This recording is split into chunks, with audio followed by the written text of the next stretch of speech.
தற்போது கிடைத்துள்ள அண்மைச் செய்திப்படி ஜாஃபர் சாதிக் மனைவி அமீனா பானு மற்றும் அவருடைய சகோதரர் சலீம் ஆகியோர் மீது அமலாக்கத்துறை வழக்கு பதிவு செய்யப்பட்டுள்ளதாக தெரிவிக்கின்றது. ஜாஃபர் சாதிக் மனைவி அமீனா பானு மற்றும் அவருடைய சகோதரர் சலீம் ஆகியோர் மீது வழக்கு பதிவு செய்யப்பட்டுள்ளதாக தற்போதைய அண்மைச் செய்திகளில் பார்த்துக் கொண்டிருக்கிறோம். சட்டவிரோத பண பரிமாற்றத்திற்கு உடந்தையாக இருந்ததாக இருவர் மீதும் இந்த வழக்கு பதியப்பட்டுள்ளதாக செய்திகள் தெரிவிக்கின்றன. கூடுதல் விவரங்களுடன் செய்தியாளர் முரளி இணைக்கிறார். வணக்கம் முரளி, இது பற்றிய கூடுதல் விவரங்களை பதிவு செய்யுங்க.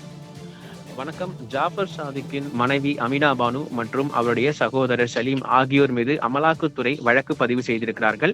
கடந்த 3 மாதங்களுக்கு முன்பு திமுகவின் முன்னாள் நிர்வாகி இருக்கக்கூடிய ஜாஃபர் சாதிக் 2000 கோடி ரூபாய் அளவில் போதைப் பொருள் கடத்தப்பட்ட விவகாரத்தில் டெல்லி மத்திய போதைப் பொருள் தடுப்பு பிரிவு போலீசார் கைது செய்திருந்தார்கள். இந்த கைது செய்ததை அடுத்தபடியாக 5 நபர்கள் கைது செய்யப்பட்டிருந்தார்கள்.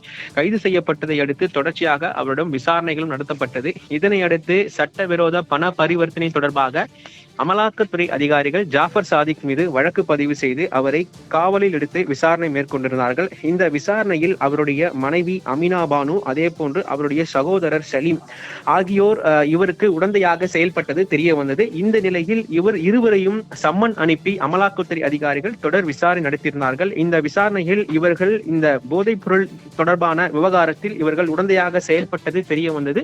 அது மட்டுமில்லாமல் அந்த பணத்தில் இவருடைய வங்கி கணக்கில் மற்ற நபர்களுக்கு சென்றிருப்பதும் அமலாக்கத்துறை அதிகாரிகள் கண்டுபிடித்திருக்கிறார்கள். இந்த நிலையில் இவர்கள் மீது சட்டவிரோத பண பரிவர்த்தனை தொடர்பாக அமலாக்கத்துறை அதிகாரிகள் அமீனா பானு மற்றும் சலீம் ஆகியோர் மீது வழக்கு பதிவு செய்திருக்கிறார்கள். இந்த வழக்கை அடுத்து இவர்கள் மீதும் தொடர் விசாரணைகள் நடத்தப்படும் எனவும், மேலும் இவர்களை கைது செய்ய வாய்ப்பு இருப்பதாகவும் அமலாக்கத்துறை அதிகாரிகள் தகவல் தெரிவித்திருக்கிறார்கள்.